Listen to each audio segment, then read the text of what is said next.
Welcome to TDI Society, I hope you're doing well. In today's video we're going to be doing a full explanation of the N75 valve on the PD130 Volkswagen Bora, as well as an explanation about what this does to a VNT turbo. Before we get started, I just want to say that if I do sound a bit odd, it's because I'm literally dying of hay fever. I had a complete sneezing fit just before I started recording, so if I seem a bit bunged up, then that's why. Also doesn't help that it's 35 degrees in the garage. So what got me thinking about doing this video is that in the previous videos I've done an N75 simplification, and if you don't know what that is, then I'll explain that as well. If you've not seen that video and that's what you're wanting to do, then I'll put the video on screen. But I will be explaining everything about the N75 valve, the best of my knowledge. So if I do get something incorrect or I've missed something out, please let me know down in the comments. That video did do pretty well. I think it's sitting at about 15,000 views.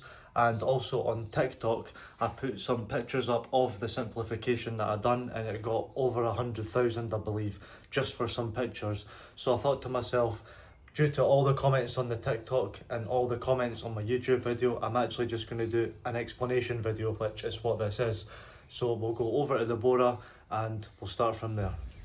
Usually when I show people the engine bay of the Bora, the first thing they see is the N75 with the little filter on it, and they ask, what is that little filter for? And again, if you look at the comments on the TikTok and the previous video, that is the most common question, is what is the little filter for? Again, if you want to do the N75 simplification like I've done here, then there is a full video on this which I've already linked on the screen. If you've not done this yet, then you will have all the original bracket, all the original solenoids for like the EGR, the anti-shudder, etc.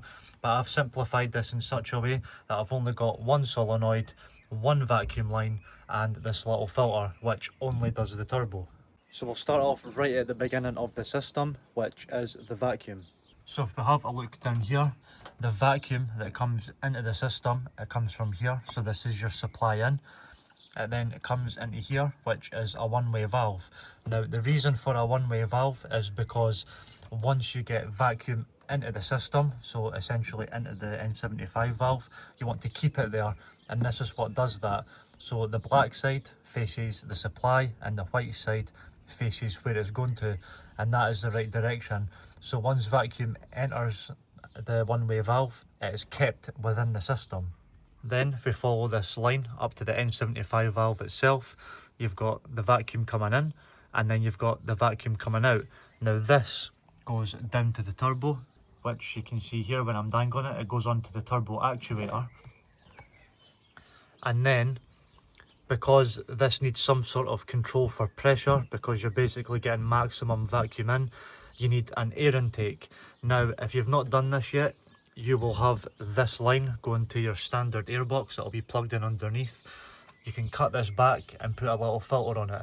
You can put a filter on it, you don't have to put a filter on it. The reason that you do is, as you can see, there is little bits of dust and dirt surrounding the valve itself. I mean, I could have mounted this further down where there's less debris, but this is to stop all this sort of stuff getting into the valve and destroying it.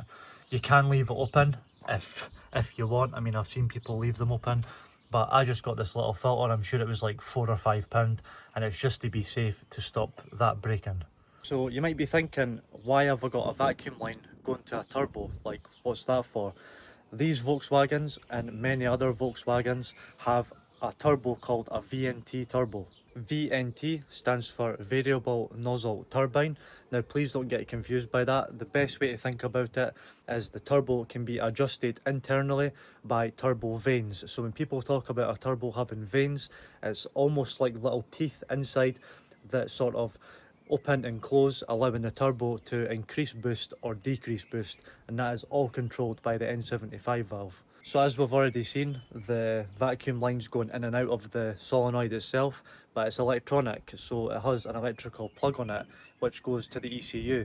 So the ECU tells the N75 valve how much vacuum to send to the turbo actuator to then in return open and close the turbo. When these get modified or tuned, this is what they modify to get a deep idle.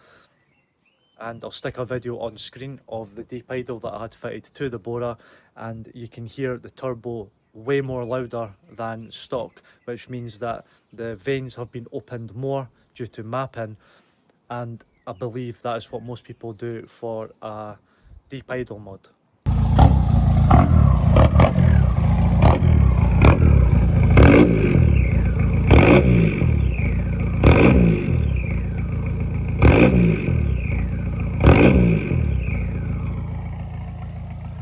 So as I mentioned, we've got the electrical plug here.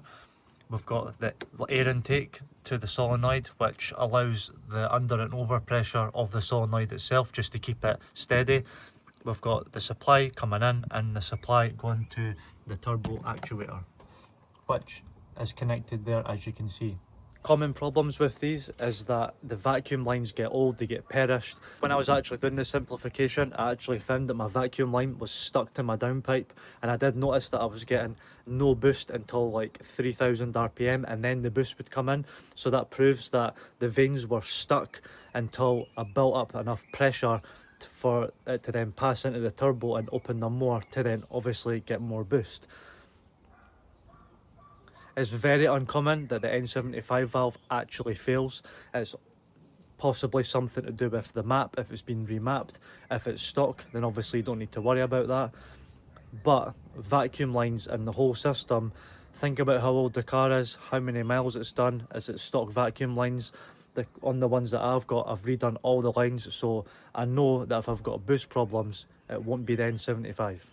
And honestly, that's basically it for the N75 valve itself. So from what you can see, I've just got one line in, a breather and one line out, and that is it for the vacuum lines on this entire car. Because I've got the EGR delete, and in the map file that I've got, there's no EGR to operate, so I don't have the solenoid. I've got everything tucked up in the back of here. And there's also an anti-shudder valve that when you turn the car off or start the car, the whole engine likes to judder. The previous sort of PD platforms that I've had, I've never really had an issue with shudder, only until I bought this one, and I noticed it straight away. When I turned the car off, it juddered. When I started the car, it would judder, and it turns out that that valve had failed anyway. So I just took it out, removed it, and to help with that, if your car's doing the same thing, push the clutch in, start the car, and when you're turning the car off, push the clutch in, and it does help with that judder. Now that I know that, it really doesn't bother me, but it did when I thought that there was an issue. Another common question I get is usually down here there's like a black ball, and then it goes up into the vacuum system. And the reason for this black ball is basically it stores vacuum. So essentially it helps the N75 because you've got a storage of vacuum, but mine was rattling about here, the mount had broke. The vacuum line that went up into it was completely flat and squashed, so it wasn't doing anything anyway. And with the PDs, there's so much unnecessary stuff, so I've just removed everything that I can, just so it's way more basic to work on and there's less things to go wrong. For an example, I've got no glow plugs. Yes, the glow plugs are there to keep compression, but I've actually cut the harness off because they didn't work. They can cause lights on the dash, and end of the day, we're in Scotland, which doesn't get cold enough anyway for the need for glow plugs. And funny thing is, once I've done the thermostat and the new temp sensor in the head, it starts on the button.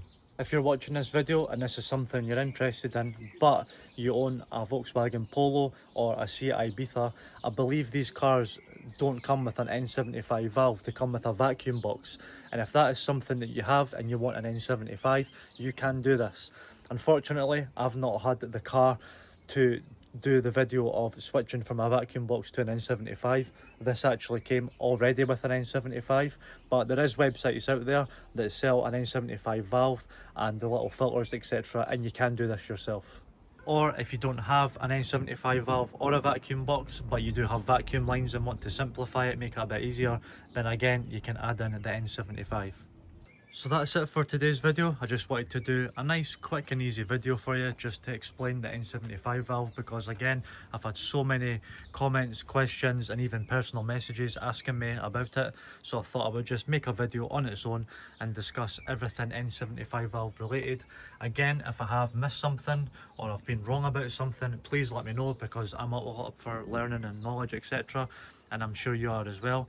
Speaking of, there is a TDI Society WhatsApp community group chat, and if you want to discuss that more or even ask tuners themselves on different questions that I don't even know, but there is a couple of tuners in the group chat and they really know their stuff when it comes to tuning, even N75 valves and all that sort of stuff. Head down in the description below and join the community for free. If that doesn't work, then head over to the Facebook page and there is a pinned clickable link that'll take you straight there and join in. Probably see the Range Rover peeking over the back there. That is the latest daily that I've had for over a week now. I absolutely love it. I'll put the link on the screen so you can go and watch that if that interests you. The Bora is nearly ready for some POV driving videos, which I'm super excited to do because it's something I've not done on the channel yet, and I'm sure a lot of you are looking forward to that as well. So if you're looking forward to that, please hit that subscribe button. It is completely free. Again, any more comments and questions, just comment below or join the chat and ask in there. Thank you so much for watching, and I'll catch you in the next one.